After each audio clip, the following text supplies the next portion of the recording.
In this video, I'm going to show you how to create a magic button, which is a button that when you click on, triggers a fan animation. Now, you've probably seen this effect on YouTube whenever you subscribe to a new channel, but you can also use this for a download button, a buy now button for your WooCommerce shop, or even a lesson completion button in your online course. Now, I'm going to show you 7 different shapes, 7 different versions for this effect. The first one is the triangle. The second one are the stars.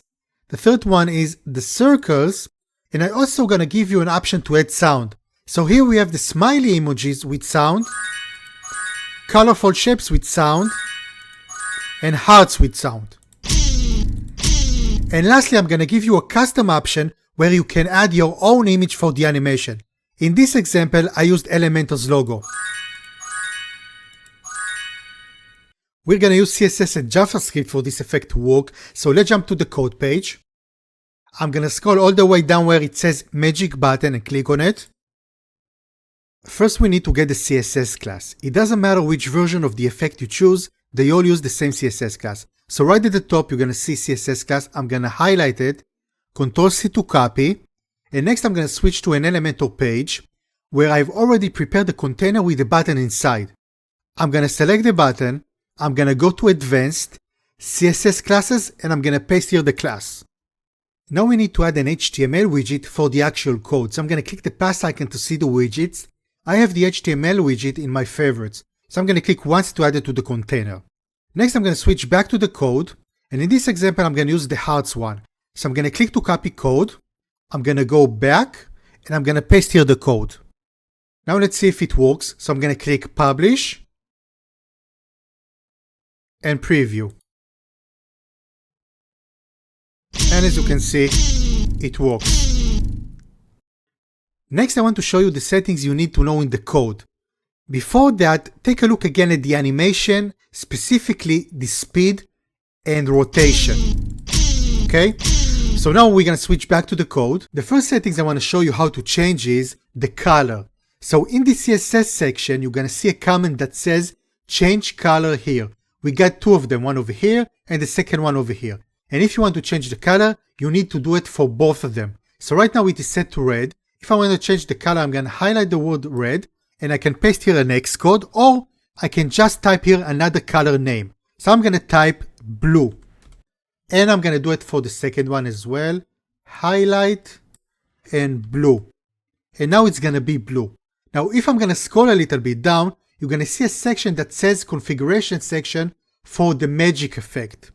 And here you can control how the animation behaves and customize them to fit your needs. So here's a breakdown. The first option we have is the speed. Here you can control how fast the animation plays. The higher the number, the slower the effect. The second option is the rotation. Here you can set how much the shapes rotate. A value of 0 means no rotation, while a higher value, let's say 720, makes the shapes spin. The fourth option is the max shape. How many shapes will appear when the button is clicked? Increasing this number, add more flying elements. The fourth option is max distance. This sets the maximum distance the shapes can travel. A higher value makes them fly further. And the min distance sets the minimum distance they can travel. Next we have the min size. This controls the smallest size a shape can be, and this one defines the largest size a shape can be. The script randomly picks a size between the min and max values. And lastly, we have the URL. Here you can say the sound effect that plays when the button is clicked.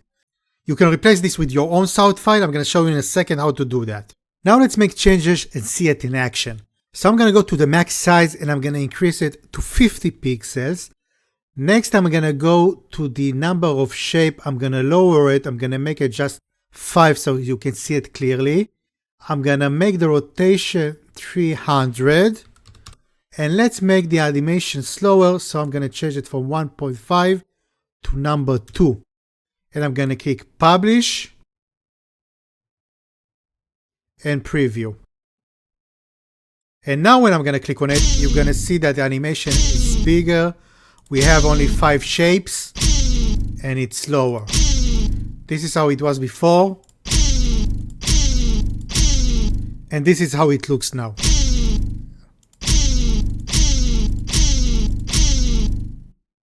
The next thing I want to show you is how to configure the custom version and the changes you need to make in order to display two magic buttons on the same page. So let's go to the code page. I'm going to scroll down to where it says custom SVG shape, and I'm going to click to copy code. Now I'm going to go back to the Elementor page, and I'm just going to duplicate the button and the HTML code.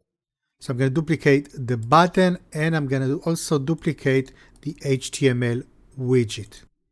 I'm going to select the second one.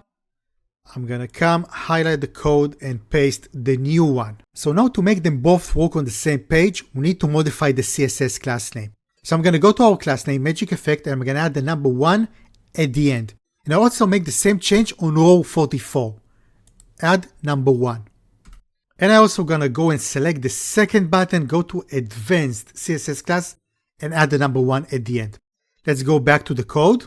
Okay, so now if you want to customize this code and use your own images, let me show you how. I'm going to go to my media library, and let's say I want to use this basketball. I'm going to click on it, click to copy URL. I'm going to go back to our code page, and I'm going to replace this background image over here. So I'm going to highlight the current one, and I'm going to paste the new one. And I'm going to do the same for the other URL. So I'm going to go back to the media library. By the way, you don't have to use SVG as your image. In this example, I'm using PNG, but you can use GIFs and JPEG as well. I'm going to go and click on the basketball sound, copy URL to clipboard. I'm going to go back to the code. I'm going to go to row 40. I'm going to highlight the URL, the old one, and paste the new one.